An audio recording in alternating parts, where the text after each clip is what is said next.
এতক্ষণ পর্যন্ত হুজুর কি সম্পর্কে বয়ান করেছেন?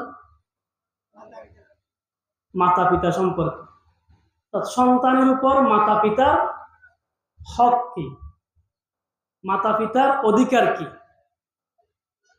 মাতা পিতার জন্য সন্তানের করণীয় কি। তাহলে এর বিপরীত একটা আছে না, সন্তানেরও কিছু হক আছে না,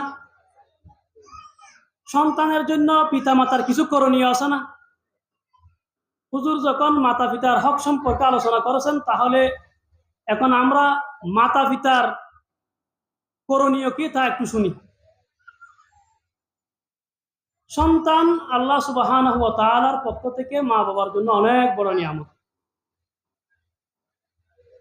কুরআন মাজিদের সূরা কাহাফ ৪৬ নম্বর আয়াতে আল্লাহ সুবহানাহু ওয়া তাআলা বলতেছেন, আল মাল ওয়াল বানুন জিনাতুল হায়াতিদ দুনিয়া। সম্পদ এবং সন্তান, সম্পদ এবং সন্তান দুনিয়ার জীবনের সৌন্দর্য, দুনিয়ার জীবনের সৌন্দর্য। সন্তান আছে, সৌন্দর্য আছে। সন্তান সন্ততি নেই, সৌন্দর্য নেই। একজন মানুষ কোটি টাকার মালিক, কোটি কোটি টাকা আছে, গাড়ি আছে, বাড়ি আছে, নারী আছে, কিন্তু ওনার সংসার জীবন অনেক বছর হয়ে গেছে, ওনার কোনো ছেলে মেয়ে নেই। আচ্ছা, তাকে যদি একটু জিজ্ঞেস করেন, এত টাকা পয়সা, গাড়ি বাড়ি, দম দৌলত, এত কিছু থাকার পরেও তার যে কোনো সন্তান নেই, সন্তান না থাকার এই শূন্যতা সে অনুভব করে কিনা? তার সাথে কথা বললে আপনি জানতে পারবেন, এত কিছু থাকার পরেও, টাকা আছে, পয়সা আছে, ধন দৌলত আছে, সব কিছু আছে, এত কিছু থাকার পরেও তার যে কোনো ছেলে মেয়ে নেই, সন্তান নেই। সন্তান না থাকার এই শূন্যতা তাকে সব সময় তাড়িয়ে বেড়ায়। তার এত টাকা পয়সা, এই টাকা পয়সার জুড়ে সে সন্তান পেতে পারে? তার অনেক ধন দৌলত আছে, ধন দৌলতের জুড়ে সে সন্তান লাভ করতে পারবে? তার অনেক ক্ষমতা আছে, দাপট আছে, ক্ষমতার জুড়ে, দাপটের জুড়ে সন্তান কেউ লাভ করতে পারে? কেন পারবে না? কারণ সন্তান দেওয়ার মালিক একমাত্র আল্লাহ সুবহানাহু ওয়া তাআলা। কুরআন মাজিদের সূরা শুরা ৪৯ এবং ৫০ নম্বর আয়াতে আল্লাহ বলতেছেন, লিল্লাহি মুলকুস সামাওয়াতি ওয়াল আরদ ইয়াখলুকু মা ইয়াশা ইয়াহাবু লিমান ইয়াশাউ ইনাসাও ওয়া ইয়াহাবু লিমান ইয়াশাউ যুকুর। লিল্লাহি মুলকুস সামাওয়াতি ওয়াল আরদ। আসমানের রাজত্ব কার? জমিনের রাজত্ব কার? আল্লাহ। আসমানের রাজত্ব আল্লাহর, জমিনের রাজত্ব আল্লাহর। ইয়াখলুকু মা ইয়াশা, আল্লাহ যাই চান তাই সৃষ্টি করেন, আল্লাহ যাই চান তাই সৃষ্টি করেন। ইয়াহাবু লিমান ইয়াশাউ ইনাসাও ওয়া ইয়াহাবু লিমান ইয়াশাউ যুকুর। আল্লাহ যাকে চান তাকে ছেলে সন্তান দান করেন, আল্লাহ যাকে চান তাকে মেয়ে সন্তান দান করেন। আল্লাহর ইচ্ছা। কাউকে আল্লাহর ইচ্ছা ছেলে, শুধু ছেলে, আর কাউকে আল্লাহর ইচ্ছা শুধু মেয়ে। আও ইউযাওবিজুহুম যুকরানাও ওয়া ইনাসা ওয়া ইয়াজআলু মান ইয়াশাউ আকীমা। আবার কাউকে আল্লাহ ছেলেও দেন, মেয়েও দেন। কাউকে শুধু ছেলে দেন, কাউকে শুধু মেয়ে দেন, আবার যাকে ইচ্ছা তাকে ছেলে মেয়ে উভয়টি দেন। আবার ওয়ায়াজআলু মান ইয়াশাউ আকীমা, আল্লাহ যাকে চান তাকে আকীমা, বন্দা বানান, অর্থাৎ তার সন্তান সন্ততি হয় না, ছেলে মেয়ে কিছু হয় না। সব কার ইচ্ছে? ছেলে মেয়ে দে আল্লাহ, দেনও আল্লাহ, দেনেওয়ালা আল্লাহ, না দেনেওয়ালা আল্লাহ। সেই জন্য ছেলে মেয়ে চাইলে কার কাছে চাইতে হবে? আল্লাহর কাছে চাইতে হবে। এটা আম্বিয়া আলাইহিমুস সালামের শিক্ষা। হযরত ইব্রাহিম আলাইহিস সালাম পয়গম্বর না? অনেক বড় পয়গম্বর হযরত ইব্রাহিম আলাইহিস সালাম। বৃদ্ধ হয়ে গেছে, বার্ধক্যে উপনীত হয়েছে, কোন সন্তান সন্ততি নেই, ছেলে মেয়ে নেই। বৃদ্ধ বয়সে ওনার অন্তরে সন্তানের আকাঙ্ক্ষা জাগলো। আল্লাহ সুবহানাহু ওয়া তাআলার কাছে দোয়া করলেন সন্তানের জন্য। কুরআন মাজিদের সূরা সাফফাতের 100 নম্বর আয়াতে আল্লাহ সুবহানাহু ওয়া তাআলা হযরত ইব্রাহিম আলাইহিস সালামের এই দোয়া উল্লেখ করেছেন। হযরত ইব্রাহিম আলাইহিস সালাম বলেন, রব্বি হাবলি মিনাস সালিহিন। রব্বি, ও আমার রব, ও আমার প্রতিপালক, হাবেলি, আমাকে দান করুন, মিনাস সালিহিন, সুসন্তান, আমাকে সুসন্তান দান করুন। এখানে আমাদের জন্য দুটি শিক্ষা। এক নম্বর, হযরত ইব্রাহিম আলাইহিস সালাম উনার কোন সন্তান সন্ততি ছিল না। উনার অন্তরে যখন সন্তানের আকাঙ্ক্ষা জাগলো, হযরত ইব্রাহিম আলাইহিস সালাম সন্তান চেয়েছেন কার কাছে? কার কাছে? আল্লাহর কাছে। এটা কোরআন মাজিদের সূরা সাফফাত 100 নম্বর আয়াতে, আপনি যদি খুলেন, তাফসীর খুলেন, আপনি পাবেন। তাহলে হযরত ইব্রাহিম আলাইহিস সালাম আল্লাহর কাছে চেয়েছেন, এটা আল্লাহ কোরআনে বর্ণনা দিয়েছেন। তাহলে এখানে আমাদের জন্য শিক্ষা, সন্তান চাইতে হবে কার কাছে? আল্লাহর কাছে। এক নম্বর শিক্ষা। দুই নম্বর, হযরত ইব্রাহিম আলাইহিস সালাম কি এরকম বলেছেন, আল্লাহ আমাকে সন্তান দিন? এরকম বলেছেন? কিরকম বলেছেন? শুধু সন্তান চাইলে হবে না, আল্লাহ আমাকে সন্তান দিন, আল্লাহ আমাকে সন্তান দিন। সন্তান পাইলেন, এখন সন্তান তো সুসন্তানও হতে পারে, কুসন্তানও হতে পারে, পারে না? যদি আপনার সন্তান যদি কুসন্তান হয়, এই সন্তান হওয়ার চেয়ে না হওয়া ভালো না? এই সন্তান হওয়া ভালো না না হওয়া ভালো? কুসন্তান যদি হয়, এই সন্তান আপনার দুনিয়াতে আপনার ইজ্জত সম্মান নষ্ট করবে, আখিরাতেও আপনাকে বেইজ্জত করে ছাড়বে। এই সন্তান হওয়ার চেয়ে না হওয়া ভালো। এজন্য সুসন্তান চাই না কুসন্তান চাই? সুসন্তান চাই। আল্লাহর কাছে বলতে হবে, আল্লাহ আমাকে সুসন্তান দান করুন, আল্লাহ আমাকে সুসন্তান দান করুন। শুধু আল্লাহ সন্তান দেন, সন্তান দেন, আল্লাহ একটা ছেলে দেন, একটা ছেলে দেন, একটা ছেলে দেন, একটা মেয়ে দেন, একটা মেয়ে দেন, দোয়া করতে আছেন। শেষ পর্যন্ত এমন একটা ছেলে পাইলেন, কান্নাকাটি করে আল্লাহর কাছ থেকে নিছেন, এখন বলতেছেন, হাই হাই, তুই তো না হইলে ভালো হইতো, তোর মতো ছেলে আমার কপালে না হইলে অনেক ভালো ছিল। এরকম অনেক মা বাবা আফসোস করে বলে না? কেন? কুসন্তান। ইব্রাহিম আলাইহিস সালামের এই দুয়ার মধ্যে আমাদের জন্য কয়টি শিক্ষা? এক নাম্বার, সন্তান কার কাছে চাইতে হবে? আল্লাহর কাছে চাইতে হবে। দুই নাম্বার কি? সুসন্তান চাইতে হবে। শুধু সন্তান চাইলে হবে না, সুসন্তান চাইতে হবে। রব্বি হাবিলি মিনাস সালিহিন, রব্বি হাবিলি মিনাস সালিহিন, ও আমার রব আমাকে সুসন্তান দান করুন। হযরত ইব্রাহিম আলাইহিস সালাম যখন দোয়া করলেন, আল্লাহ বলেন, ফাবাশশারনাহু বিগুলামিন হালিম। আমি আমার পেয়ারা পয়গম্বর ইব্রাহিম আলাইহিস সালামের দোয়ার প্রতি উত্তরে উনাকে বললাম, ফাবাশশারনাহু, আমি উনাকে সুসংবাদ দিলাম, বিগুলামিন হালিম, একজন ধৈর্যশীল সন্তানের সুসংবাদ আমি দান করলাম। সুবহানাল্লাহ। ইব্রাহিম আলাইহিস সালামকে আল্লাহ তাআলা বৃদ্ধ বয়সে যে সন্তান দান করেছেন, সেই সন্তানের নাম কি? হযরত ইসমাঈল আলাইহিস সালাম। হযরত ইব্রাহিম আলাইহিস সালামও নবী, ওনার সন্তান ইসমাঈল আলাইহিস সালামও কি? নবী। সুসন্তান হয়েছে না কুসন্তান হয়েছে? আল্লাহু আকবার। পিতা নবী, সন্তানও নবী, আল্লাহ সুসন্তান দান করেছেন। হযরত ঈসা আলাইহিস সালামের আম্মাজান নাম কি? হযরত ঈসা আলাইহিস সালামের আম্মাজানের নাম শুনেছি, একজন একজন মুরব্বী বলেছেন মারিয়াম আলাইহাস সালাম। হযরত মারিয়াম, ঈসা আলাইহিস সালামের আম্মাজান হযরত মারিয়াম এবং ঈসা আলাইহিস সালামের নানির আলোচনা আল্লাহ করেছেন কোরআন মজিদের সূরা আলে ইমরান 35, 34, 37 আয়াতগুলিতে আল্লাহ তাআলা ওনাদের ঘটনা উল্লেখ করেছেন। হযরত ঈসা আলাইহিস সালামের আম্মাজান হযরত মারিয়াম যখন উনার মায়ের গর্ভে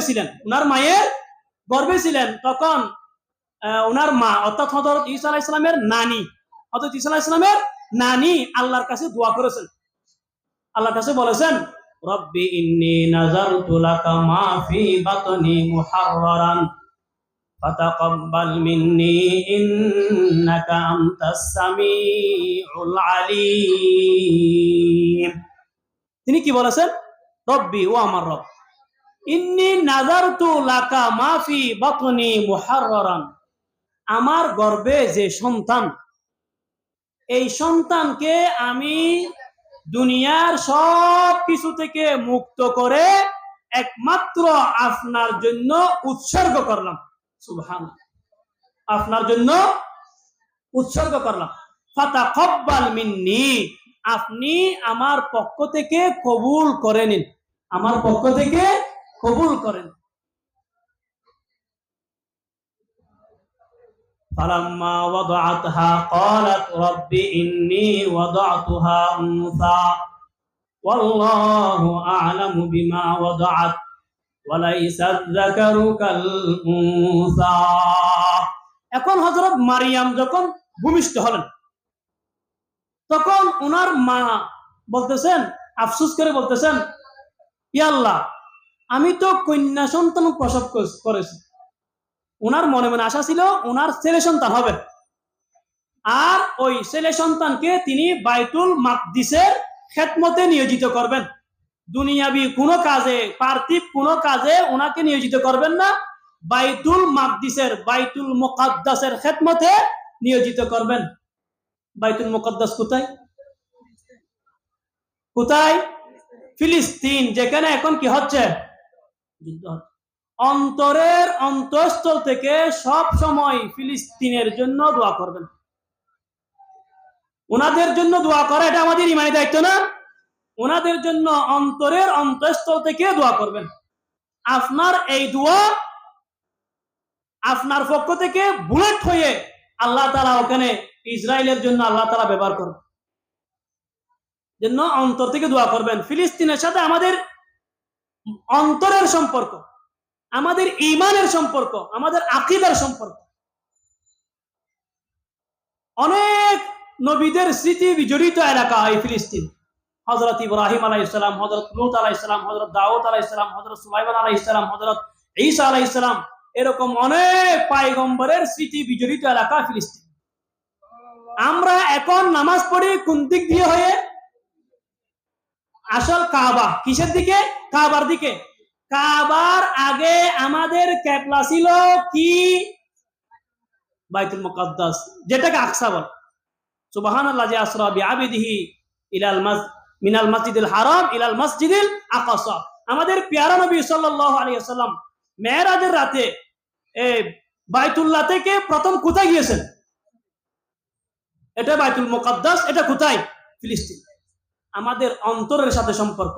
এই ফিলিস্তিনের জন্য সদা সর্বদা দোয়া করবেন। ওনাদের জন্য দোয়া করা এটা আমাদের ঈমানি দায়িত্ব, সবসময় দোয়া। তো উনি মান্যত করেছেন যে ওনার একটা ছেলে সন্তান হবে, সন্তানটি বাইতুল মুকাদ্দাসের খেদমতে নিয়োজিত করবেন। এখন যখন মেয়ে ভূমিষ্ঠ হলো, তিনি আফসোস করে বলতেছেন, আল্লাহ, আমি তো মনে মনে আশা করেছি আমার ছেলে সন্তান হবে, এখন তো মেয়ে সন্তান। এখন মেয়ে সন্তান আল্লাহ জানে না? আল্লাহু আ'লামু বিমা ওয়াদাআত, শুধু জানেন না, আল্লাহ সবচেয়ে বেশি ভালো জানেন। আল্লাহ বলতেছেন ওয়ালাইসা যাকারু কাল উনসা, তোমার যে মেয়ে সন্তান জন্ম হয়েছে, ছেলে তো এই মেয়ের মতো হবে না, ছেলে তো এই মেয়ের মতো হবে না। হযরত মারিয়ামকে কিছুদিন পরে ওনার আম্মাজান বাইতুল মুকাদ্দাসে নিয়ে গেলেন। ওখানে সব সময় কিছু ইবাদতকারী বুজুর্গ সব সময় থাকতেন।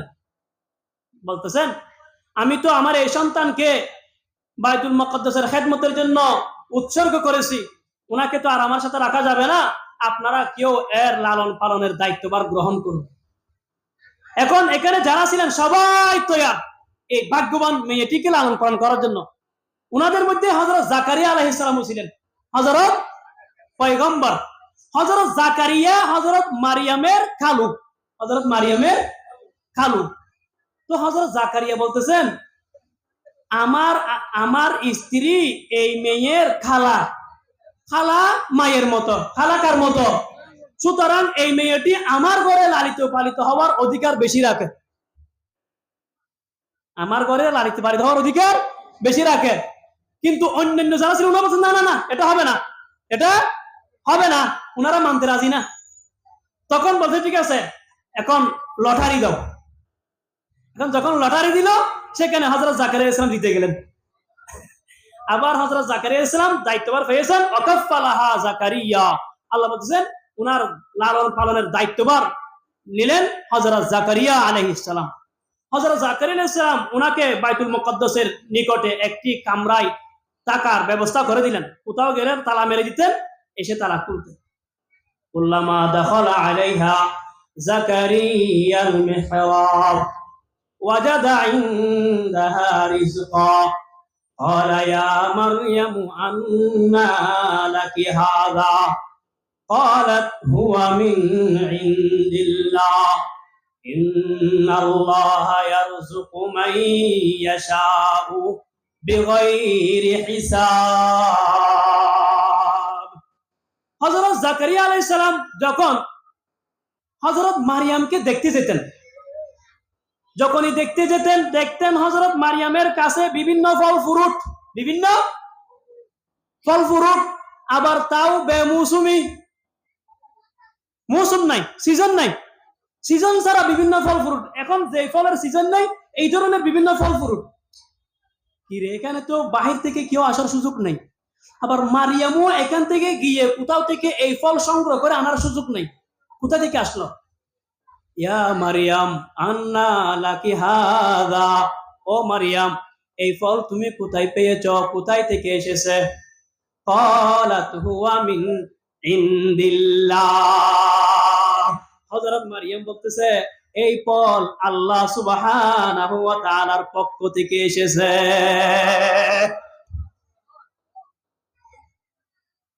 তার পক্ষ থেকে এসেছে, আল্লাহর পক্ষ থেকে এসেছে, গায়েব। আবার তাও কি ছাড়া? সিজন ছাড়া, মৌসুম ছাড়া। এই ঘটনা দেখে হযরত জাকারিয়া আলাইহিস সালামের মনের মধ্যে জোশ এসে গেছে। হযরত জাকারিয়া আলাইহিস সালাম তখন বৃদ্ধ হয়ে গেছেন, উনি বৃদ্ধ হয়ে গেছেন। হযরত জাকারিয়া আলাইহিস সালামের কোনো সন্তান সন্ততি ছিল না, ছেলে মেয়ে ছিল না। এখন এই ঘটনা দেখে হযরত জাকারিয়া আলাইহিস সালামের মনে কি এসে গেছে? জোশ এসে গেছে। তিনি চিন্তা করতেছেন যে আল্লাহ সিজন ছাড়া ফল দিতে পারে, সিজন ছাড়া মরিয়মকে ফল দিতে পারে। আল্লাহর কুদরতের উপর তো আগে থেকে বিশ্বাস ছিল, সাহস করে দোয়া করেননি, কিন্তু এই ঘটনা দেখার পর জোশ এসে গেছে। বলতেছে মরিয়মকে যে আল্লাহ সিজন ছাড়া ফল দিতে পারে, সে আল্লাহ তো, আমি বৃদ্ধ হয়ে গেছি, সিজন নাই, বৃদ্ধ হলে সাধারণত তখন আর সন্তান সন্ততি হয় না, তো আমি বৃদ্ধ হয়ে গেছি, সন্তান সন্ততি হওয়ার আমার আর সিজন নাই। যে আল্লাহ সিজন ছাড়া ফল দিতে পারে, সে আল্লাহ সিজন ছাড়া সন্তান দিতে পারে না? পারে না? পারে। হযরত জাকারিয়া আলাইহিস সালামের মনে যখন জোশ এসে গেছে, এখন ওনার মনে একটা সন্তানের কামনা জেগেছে, আল্লাহর কাছে দোয়া করতেছেন।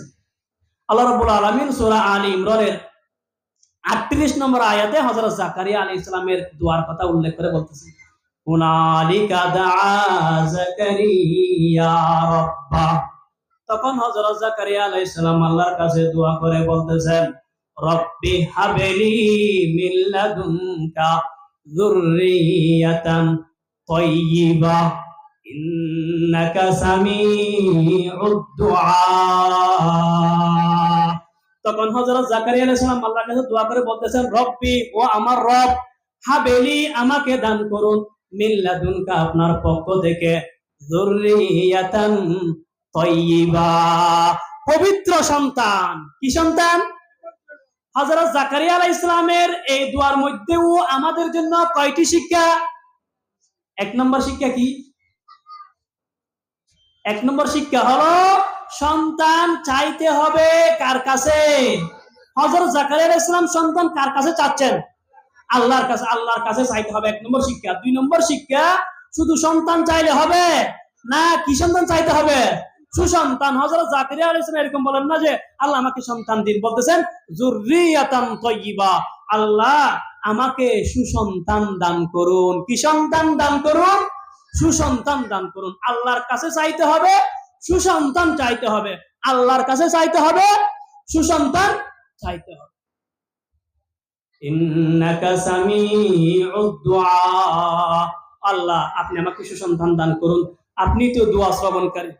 হযরত জাকারিয়া আলাইহিস সালাম যখন আল্লাহর কাছে দোয়া করলেন, সূরা মারিয়ামের 7 নম্বর আয়াতে আল্লাহ বলতেছেন, ইয়া জাকারিয়া ইন্না নুবাশশিরুকা বিগুলামিন ইসমুহু ইয়াহইয়া লাম নাজআল লাহু মিন ক্বাবলু সামিয়্যা। ইয়া জাকারিয়া, ও জাকারিয়া পয়গম্বর, ইন্না নুবাশশিরুকা, আমি আপনাকে সুসংবাদ দিচ্ছি, বিগুলাম, একটি সন্তানের সুসংবাদ দিচ্ছি, ইসমুহু ইয়াহইয়া, যার নাম হবে ইয়াহইয়া, লাম নাজআল লাহু মিন ক্বাবলু সামিয়্যা, ইতিপূর্বে আমি এই নামে কারো নামকরণ করিনি। হযরত জাকারিয়া আলাইহিস সালাম বৃদ্ধ বয়সে যখন আল্লাহর কাছে সন্তান চাইলেন, আল্লাহ ওনাকে সন্তান দান করলেন না করেননি? আল্লাহ দান করেছেন, এবং শুধু দান করেছেন তা নয়, আল্লাহ তাআলা হযরত জাকারিয়াও ছিলেন পয়গম্বর, হযরত জাকারিয়া আলাইহিস সালামকে যে সন্তান দিয়েছেন ওই সন্তানকে আল্লাহ বানিয়েছেন কি? পয়গম্বর, হযরত ইয়াহিয়া আলাইহিস সালাম। সুতরাং সন্তান দুনিয়ার সৌন্দর্য। যাদের সন্তান নেই আল্লাহর কাছে দোয়া করব, পাশাপাশি চিকিৎসার প্রয়োজনে চিকিৎসা করব, কিন্তু চাইতে হবে আল্লাহর কাছে। আপনি যতই তদবির করেন না কেন, আপনি যত কিছু করেন না কেন, আল্লাহর পক্ষ থেকে যতক্ষণ ফায়সালা হবে না ততক্ষণ পর্যন্ত সন্তানের মুখ আপনার পক্ষে দেখা সম্ভব হবে না। আল্লাহর কাছে সন্তান চাইবো। যাদেরকে আল্লাহ সন্তান দিয়েছেন, যাদেরকে আল্লাহ সন্তান দিয়েছেন, এই নিয়ামতের কদর করব। এই সন্তানকে যথাযথভাবে লালন পালন করার চেষ্টা করব। সন্তানকে দিনদার, পরহেজগার, আল্লাহওয়ালা, আল্লাহর হুকুম মাননেওয়ালা, নবীজির তরিকা মাননেওয়ালা হিসেবে গড়ে তোলার চেষ্টা করতে হবে। আপনার সন্তান যদি আপনার অবহেলার কারণে বদ্দিন হয়ে যায়, বদ আমল হয়ে যায়, বদ আখলাক হয়ে যায়, বেনামাজি হয়ে যায়, আপনার অবহেলার কারণে আপনার সন্তান যদি আল্লাহর নাফরমান হয়, রাসূলের নাফরমান হয়, এই সন্তান আপনার জন্য নিয়ামত হওয়ার পরিবর্তে আপনার জন্য বড় আযাবে পরিণত হবে। নাউযুবিল্লাহ। রাসূলুল্লাহ সাল্লাল্লাহু আলাইহি ওয়াসাল্লাম বলেন, কুল্লু মাউলুদিন ইউলাদু আলাল ফিতরা ফাআবাওয়াহু ইউহাব্বিদানিহি আও ইউনাসসিরানিহি আও ইউমাজ্জিসানিহি, প্রত্যেক সন্তান ফিতরতে ইসলামিয়ার উপর জন্মগ্রহণ করে, ইস্তেদাদে কবুলে হক, হককে কবুল করার যোগ্যতা নিয়ে জন্মগ্রহণ করে। মা বাবা তাকে ইহুদি বানায়, মা বাবা তাকে নাসারা বানায়, মা বাবা তাকে মজুসি বানায়। অর্থাৎ ইহুদির ঘরে জন্ম হলে মা বাবার অনুসরণ করে সন্তান ইহুদি হয়ে যায়, নাসারার ঘরে জন্ম হলে মা বাবার অনুসরণ করে সন্তানও নাসারা হয়ে যায়, খ্রিস্টান হয়ে যায়। অগ্নি পূজারীর ঘরে জন্ম হলে মা বাবার অনুসরণ করে সন্তান অগ্নি পূজারী হয়। মুসলমানের ঘরে জন্ম হলে মা বাবার অনুসরণ করে সন্তান মুসলমান হয়। মুসলমান ঘরে জন্ম হওয়ার পরেও মা বাবা যদি বদ্দিন হয়, বদ আমল হয়, বদ আখলাক হয়, মা বাবার অবহেলার কারণে সন্তান মুসলমানের ঘরে জন্ম নেওয়ার পরেও সন্তান বদ্দিন হয়, বদ আমল হয়, বদ আখলাক হয়, বেনামাজি হয়। এই বেনামাজি, বদ্দিন, বদ আখলাক সন্তানকে যখন কিয়ামতের ময়দানে আল্লাহ তাআলা তার এই নাফরমানির কারণে, বেনামাজি হওয়ার কারণে, গুনাহগার হওয়ার কারণে, বদ আমল হওয়ার কারণে, বদ্দিন হওয়ার কারণে জাহান্নামের ফয়সালা করবে, এই সন্তান মা বাবার বিরুদ্ধে আল্লাহ তাআলার দরবারে নালিশ করবে।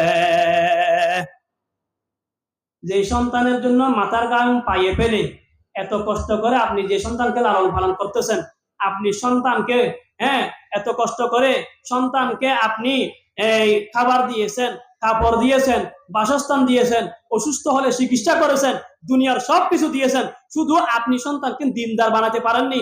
সন্তানের জন্য টাকা পয়সা ধন দৌলত সবকিছু খরচ করার পরেও এই সন্তান যদি বদ্দিন হয়, কাল কিয়ামতের ময়দানে আপনার বিরুদ্ধে আল্লাহ তাআলার দরবার নালিশ করে বলবে, রব্বানা ইন্না আতানা সাদাতানা ওয়া কুবারানা ফাআদাল্লুনাস সাবিলা। ও আল্লাহ, আমাদেরকে দুনিয়াতে তো আপনি একা পাঠাননি। দুনিয়াতে আমাদের মা ছিল, বাবা ছিল, মুরব্বী ছিল, আমাদের নেতা ছিল, লিডার ছিল, আমাদের মুরব্বীরা ছিল। ওনারা আমাদেরকে যে পথে পরিচালিত করেছে সেই পথে পরিচালিত হয়েছি। ওনারা আমাদেরকে বদ্দিন, বদামল, বদ আখলাক বানানোর কারণে আমরা বদ্দিন হয়েছি, বেনামাজি হয়েছি। ওনারা যদি আমাদেরকে সুপথে পরিচালিত করত, আমাদেরকে নামাজ শিখাতো, আমাদেরকে দিনদারি শিখাতো, আমাদেরকে আপনার ফরমাবরদারি শিখাতো, আমরা সেভাবে চলতাম, সেভাবে জীবনযাপন করতাম। ওনাদের অবহেলার কারণে আমরা বদ্দিন হয়েছি, বদ আমল হয়েছি, বদ আখলাক হয়েছি। আল্লাহ, যাদের কারণে আমরা আজকে জাহান্নামী হয়েছি, তাদেরকে সারা জাহান্নামে যাব না, তাদেরকে সারা জাহান্নামে। রব্বানা আতিহিম দি'ফাইনি মিনাল আযাব ওয়ালআনহুম লা'নান কাবীরা। আল্লাহ, যাদের কারণে আমরা আজকে জাহান্নামী হয়েছি, আমাদেরকে যে আযাব আপনি দিবেন তাদেরকে তার ডবল দিন, দি'ফাইনি, আপনি তাদেরকে ডবল আযাব দিন, এবং ওয়ালআনহুম লা'নান কাবীরা, তাদেরকে আপনি বড় অভিশাপ দিন। তাহলে সন্তান শুধু নিয়ামত হয় না আযাবও হয়? সন্তানকে যদি আপনি সঠিকভাবে লালন পালন করেন, এই সন্তান আপনার জন্য নিয়ামত হবে। সন্তানকে আপনি যদি সবকিছু দেওয়ার পরেও, কাপড় দিয়েছেন, খাবার দিয়েছেন, চিকিৎসা দিয়েছেন, বাসস্থান দিয়েছেন, দুনিয়াবি শিক্ষা দীক্ষা সব দিয়েছেন, এত কিছু দেওয়ার পরেও শুধু আপনি যদি সন্তানকে দিনদারি শিক্ষা না দেন, এই বদ্দিন সন্তান কিয়ামতের ময়দানে আপনার জন্য জাহান্নামের কারণ হবে। শুধু সন্তান পাইলে হবে না, সন্তানকে দিনদার বানানোর ফিকির করতে হবে, সন্তানকে দিনদার বানানোর ফিকির করতে হবে। সন্তানকে দিনদার বানানোর এই ফিকির শুরু করতে হবে বিয়ের আগ থেকে। রাসূলুল্লাহ সাল্লাল্লাহু আলাইহি ওয়াসাল্লাম বলেন, তাখায়্যারু লিনুতফিকুম, তোমরা তোমাদের ভবিষ্যৎ প্রজন্মের স্বার্থে উত্তম মহিলা, ভালো মহিলা গ্রহণ করো। তুনকাহুল মারআতু লিআরবাইন, লিমালিহা ওয়া লিহাসাবিহা ওয়া লিজামালিহা ওয়া লিদীনিহা ফাসফার বিযাতিদ্দীন তারিবাত ইয়াদা। রাসূলুল্লাহ সাল্লাল্লাহু আলাইহি ওয়াসাল্লাম বলেন, মহিলাদেরকে বিয়ে করা হয় চারটি কারণে। চারটি কারণ দেখে মহিলাদেরকে কি করা হয়? বিয়ে করা হয়। এক নম্বর লিমালিহা, সম্পদ দেখে, ওয়া লিহাসাবিহা, বংশ দেখে, ওয়া লিদীনিহা, তার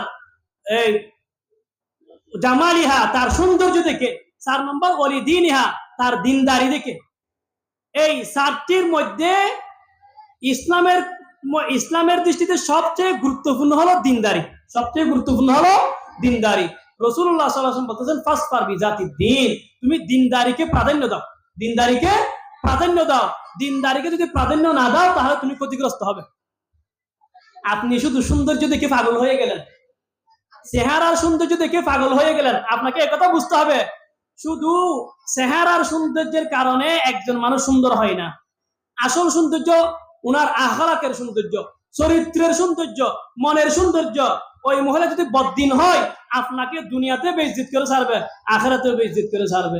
এই জন্য আপনাকে প্রথমে দেখতে হবে দিনদারি, এরপর বাকিগুলি। রাসূলুল্লাহ সাল্লাল্লাহু আলাইহি ওয়াসাল্লাম বলেন, তোমরা দিনদারিকে প্রাধান্য দাও। মা যদি দিনদার হয়, সেই মায়ের সন্তান দিনদার হওয়ার আশা বেশি। মা যদি বদ্দিন হয়, সেই মায়ের সন্তানও কি বদ্দিন হওয়ার সম্ভাবনা বেশি। সেজন্য নিজের বিয়ে করার আগে ভালো দিনদার ফ্যামিলি থেকে, দিনদার মহিলা থেকে বিয়ে করতে হবে। হুজুর, তো আমরা যারা বিয়ে করে ফেলেছি, নিজের পরিবারকে দিনদার বানানোর চেষ্টা করেন। বিভিন্ন দিনী বই পুস্তক ওনাদেরকে পড়তে দেন, উপহার দেন। দিনী ওয়াজ নসিহত ওনাদেরকে শোনানোর ব্যবস্থা করেন। বারবার দিনী কথাবার্তা বুঝিয়ে বুঝিয়ে নিজের পরিবারকে দিনদার বানানোর চেষ্টা করেন। আপনার স্ত্রী যদি দিনদার হয়, আপনার স্ত্রীর এই দিনদারির প্রভাব আপনার সন্তানদের উপর পড়বে, পুরো ফ্যামিলির উপর পড়বে। যে ঘরের মহিলা দিনদার হবে, সেই ঘরে আল্লাহর রহমত নাজিল হবে, সেই ঘরে বরকত হবে, সেই ঘরে কল্যাণ হবে। আজকে অনেক মানুষ দেখা যায়, উনার কোটি কোটি টাকা আছে, সংসারে শান্তি নেই। উপরে আমরা মনে করতেছি উনার অনেক সুখী, উনার গাড়ি আছে, বাড়ি আছে, টাকা হইছে, আপনি একটু কাছে গিয়ে একটু অনুভব করেন উনার ঘরের মধ্যে জাহান্নামের আগুন জ্বলতেছে। অশান্তি, অশান্তি, অশান্তি। দিনদারি না থাকলে মানুষের মধ্যে অশান্তি আর অশান্তি হবে। দিনদারি হলে আপনি যত বেশি দিনদারি হবে তত বেশি শান্তি পাবেন। নুন ভাত খেয়েও আপনার ঘরে আপনি বিরিয়ানির স্বাদ পাবেন যদি আপনার পরিবার কি হয়, দিনদার হয়। এই জন্য নিজের পরিবারকে দিনদার বানানো আছে। রাসূলুল্লাহ সাল্লাল্লাহু আলাইহি ওয়াসাল্লাম বলেন, ইজা লাউ আন্না আহাদাকুম ইজা আতাহ লাহু ক্বাল বিসমিল্লাহ আল্লাহুম্মা জান্নিবিনা শাইতান ওয়া জান্নিবিশ শাইতানা মা রাযাকাতানা। রাসূলুল্লাহ সাল্লাল্লাহু আলাইহি ওয়াসাল্লাম বলতেছেন, তোমাদের কেউ যখন সহবাসের ইরাদা করবে প্রথমে বিসমিল্লাহ বলবে। বিসমিল্লাহ বলে একটি দোয়া পড়বে, আল্লাহুম্মা জান্নিবিনা শাইতান, ও আল্লাহ আমাদেরকে শয়তান থেকে দূরে রাখুন, ওয়া জান্নিবিশ শাইতানা মা রাযাকাতানা, আমাদেরকে যে রিজিক দিবেন, যে সন্তান আমাদেরকে দান করবেন, সেই সন্তানকে আপনি শয়তান থেকে দূরে রাখুন। ফাকুদিয়া বাইনাহুমা ওয়ালাদুন লাম ইয়াদুররাহু, যদি আল্লাহ তাআলা তাদের জন্য কোনো সন্তানের ফয়সালা করেন, আল্লাহ এই সন্তানকে শয়তানের অনিষ্টতা থেকে হেফাজত করবে। সুবহানাল্লাহ। সন্তান দুনিয়াতে আসার পরে প্রাথমিক পর্যায়ে সন্তানের কিছু হক রয়েছে। এক নাম্বার, সন্তান দুনিয়াতে আসার পর যত দ্রুত সম্ভব সন্তানের কানে আজান দেওয়ার ব্যবস্থা করা। সন্তানের কানে যেন প্রথমে আল্লাহ তাআলার বড়ত্বের কথা, আল্লাহ ছাড়া কোনো মাবুদ নাই, লা আশহাদু আল্লা ইলাহা ইল্লাল্লাহ, অর্থ আল্লাহ ছাড়া কোনো কি নেই, মাবুদ নাই, ইবাদতের উপযুক্ত আল্লাহ ছাড়া আর কেউ নেই, উপাস্য একমাত্র আল্লাহ, মাবুদ একমাত্র আল্লাহ, এই কথা যেন তার কানে পৌঁছে যায়। রাসূলের রিসালাতের কথা তার কানে যেন দুনিয়াতে আসার সাথে সাথে তার কানে যেন পৌঁছে যায়, এই ব্যবস্থা করতে হবে। অনেকে দেখা যায় ক্লিনিকে মেডিকেলে হইলে 7 দিন 5 দিন এরকম দেরি করে ফেলে, সন্তানের কানে আজান দেয় না। সন্তানের কানে যত দ্রুত সম্ভব আজান দেওয়ার কি করা, ব্যবস্থা করা। হযরত আবু রাফি রাদিয়াল্লাহু তাআলা আনহু বর্ণনা করেন, রাআইতু রাসূলুল্লাহ সাল্লাল্লাহু আলাইহি ওয়াসাল্লাম আযানা ফি উযুনিল হাসান ইবনে আলী হিনা ওয়ালাদাতহু ফাতিমা বিসসালাহ। হযরত আবু রাফি রাদিয়াল্লাহু তাআলা বলতেছেন, হযরত আলী, হযরত ফাতেমা রাদিয়াল্লাহু তাআলা আনহুমা এর প্রাণপ্রিয় সন্তান রাসূলুল্লাহ সাল্লাল্লাহু আলাইহি ওয়াসাল্লামের কলিজার টুকরা নাতি হযরত হাসান রাদিয়াল্লাহু তাআলা আনহু যখন জন্মগ্রহণ করলেন, আমি রাসূলুল্লাহ সাল্লাল্লাহু আলাইহি ওয়াসাল্লামকে হযরত হাসানের কানে আজান দিতে দেখেছি। হযরত হাসানের কানে আমি আজান দিতে দেখেছি। আজান কে দিয়েছেন? রাসূলুল্লাহ সাল্লাল্লাহু আলাইহি ওয়াসাল্লাম। জন্য সন্তানের কানে আজান দেওয়ার ব্যবস্থা করা। সন্তানের প্রাথমিক পর্যায়ে যে হকগুলি রয়েছে তার মধ্যে আরেকটি হক হলো তাহানিক করানো। তাহানিক, খেজুর বা মিষ্টি কোনো কিছু চিবিয়ে সন্তানের মুখে দেওয়া, এটি সুন্নাত। অনেকে আবার বলে তিতা মিঠা দুটোটা দিতে হয়, অনেকে আবার তিতা জাতীয় জিনিসও দেয়, ওটা কুসংস্কার। ওটা কি কুসংস্কার? হাদিসের মধ্যে খেজুর ইত্যাদি চিবিয়ে মুখে দেওয়ার কথা আছে। আম্মা জান আয়েশা রাদিয়াল্লাহু তাআলা বলেন, কানা রাসূলুল্লাহ সাল্লাল্লাহু আলাইহি ওয়াসাল্লাম ইউতা বিসসিবিয়ান ফায়ুবাররিকু আলাইহিম ওয়া ইউহান্নিকুহুম। হযরত আম্মা জান আয়েশা রাদিয়াল্লাহু তাআলা বলতেছেন, সাহাবায়ে কেরামের ঘরে নতুন কোন শিশু জন্মগ্রহণ করলে নবজাতক শিশুকে নিয়ে সাহাবায়ে কেরাম নবীজির দরবারে আসতেন, নবীজির দরবারে নিয়ে আসতেন। ফায়ুবাররিকু আলাইহিম, নবী করিম সাল্লাল্লাহু আলাইহি ওয়াসাল্লাম ওই সন্তানের জন্য বরকতের দোয়া করতেন। ওয়া ইউহান্নিকুহুম, এবং তাহানিক করতেন। কি করতেন? তাহানিক, খেজুর ইত্যাদি চিবিয়ে মুখে মালিশ করতেন। সন্তানের জন্মের পরে প্রাথমিক পর্যায়ে যে হকগুলি রয়েছে তার মধ্যে আরেকটি হক হলো সন্তানের আকিকা করা। কি করা? আকিকা করা। হাদিসের মধ্যে আছে, হযরত সামুরা বিন জুনদুব রাদিয়াল্লাহু তাআলা আনহু বর্ণনা করেন, কুল্লু গুলামিন রহিনাতুন বিআকিকাতিহি তুসবাহু আনহু ইয়াউমা সাবিহি ওয়া ইউহলাকু ওয়া ইউসাম্মা। রাসূলুল্লাহ সাল্লাল্লাহু আলাইহি ওয়াসাল্লাম বলেন, কুল্লু গুলামিন রহিনাতুন বিআকিকাতিহি, প্রত্যেক নবজাতক শিশু তার আকিকার জন্তুর বিনিময়ে বন্ধক থাকে। আকিকার জন্তুর বিনিময়ে বন্ধক থাকে। তুসবাহু আনহু ইয়াউমা সাবিহি, যে জন্তুটি তার জন্মের 7ম দিনে জবে করা হয়। ওয়ুহলাকু এবং সপ্তম দিনে তার মাথা মুন্ডানো হয়, ওয়ুসাম্মা এবং সপ্তম দিনে তার নাম রাখা হয়। এই হাদিসের মধ্যে কয়টি আমলের কথা বলা হয়েছে? তিনটি আমলের কথা বলা হয়েছে। 1 নম্বর আকিকা, 2 নম্বর মাথা মুন্ডানো, 3 নম্বর নাম রাখা। কয়টি আমলের কথা বলা হয়েছে? তিনটা। 1 নম্বর কি? আকিকা। আকিকা রাসূলুল্লাহ সাল্লাল্লাহু আলাইহি ওয়াসাল্লাম বলেন, মান আহাব্বা আইয়ান সুকা আন ওয়ালাদিহি ফালয়ানসুক আনহু আনিল গুলামি শাতানে মুকাফাতান ওয়া আনিল জারিয়াতি শাতুন। রাসূলুল্লাহ সাল্লাল্লাহু আলাইহি ওয়াসাল্লাম বলেন, যে ব্যক্তি তার সন্তানের আকিকা করতে চায় সে যেন তার ছেলে সন্তানের জন্য 2টি ছাগল, ছেলে সন্তানের জন্য কয়টি ছাগল? 2টি ছাগল, আর ওয়া আনিল জারিয়া শাতুন, মেয়ে সন্তানের জন্য 1টি ছাগল যেন কি করে? আকিকা করে। ছেলে সন্তানের জন্য 2টি ছাগল, মেয়ে সন্তানের জন্য 1টি ছাগল। অনেকে মনে করে ছেলে সন্তানের জন্য হলে এই ছাগল নর হতে হয়, আর মেয়ে সন্তানের জন্য হলে ওই ছাগল মাদি হতে হয়। নর মাদি কোনো বাক নাই, নর মাদি কোনো বাক নাই। রাসূলুল্লাহ সাল্লাল্লাহু আলাইহি ওয়াসাল্লাম বলেন, আলাল গুলামি শাতান ওয়া আলাল জারিয়াতি শাতুন লা ইয়াদুররুকুম যুকরানান কুননা আম ইনাথা। নবীজি বলেন, ছেলে সন্তানের জন্য 2টি ছাগল, ছেলে সন্তানের জন্য 2টি ছাগল, মুকাফাতান। এর আগে হাদিস বলা হয়েছে মুকাফাতান, একই ধরনের, একই বয়সের, দেখতে একই ধরনের 2টি ছাগল, আর মেয়ের পক্ষ থেকে 1টি ছাগল আকিকা দিবে। লা ইয়াদুররুকুম যুকরানান কুননা আম ইনাথা। ওই ছাগলগুলি নর হোক মাদি হোক কোনো সমস্যা নাই, নর হোক মাদি হোক কোনো সমস্যা নেই। অনেক